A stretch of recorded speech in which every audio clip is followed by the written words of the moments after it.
رفع الیدین کرنی حدیثیں زیادہ ہیں، اس لیے کہ وہ ایک عمل ہے، کیا ہے۔ بھئی رفع الیدین کرنے والے بھی جنت میں جائیں گے، آپ جا کے دیکھ لینا۔ امام بخاری ہوں گے کہ نہیں جنت میں؟ امام مسلم ہوں گے کہ نہیں جنت میں؟ امام ابو داؤد، ترمذی، نسائی، ابن ماجہ سب ہوں گے کہ نہیں؟ ارے نیچے آ جائیں، حضور غوث العظم میرے اور آپ کے اور کل دنیا کے شیخ عبد القادر جیلانی ہوں گے کہ نہیں جنت میں؟ یہ سب رفع الیدین کرتے تھے۔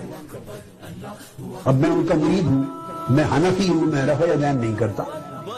بچوں، میرے محترم اساتذہ و مفتیان، یہ زندگی پڑھانے کی ہے جو ان کے کام آئے گی۔ انشاءاللہ رفع الیدین کرنے والے بھی جنت میں جائیں گے، نہ کرنے والے بھی جائیں گے، اگر کبائر سے اجتناب ہے، محرمات سے اجتناب۔ نبی صلی اللہ علیہ وسلم نے نماز میں رفع یدین کیا ہے کہ ہر مسلمان جب نماز شروع کرتا ہے رفع یدین کر کے ہی کرتا ہے، اس میں کوئی اختلاف نہیں ہے۔ سوال صرف یہ ہے کہ باقی موقعوں پر بھی کیا ہے، معلوم ہوتا ہے کبھی کبھی کیا ہے، اس وجہ سے آپ اتنی بات اگر مان لیں تو اس میں لڑنے کی کیا بات ہے؟ ایک تو فرض ہے، اس کے بغیر نماز ہوتی نہیں، شروع کرتے وقت اس میں کسی کو اختلاف بھی نہیں، رکوع میں جاتے ہوئے، سجدے میں جاتے ہوئے، اٹھتے ہوئے، روایتوں سے معلوم ہوتا ہے کہ حضور نے کبھی کبھی اس موقع پر بھی رفع یدین کی۔ ٹھیک، اتنی بات ختم ہو گئی۔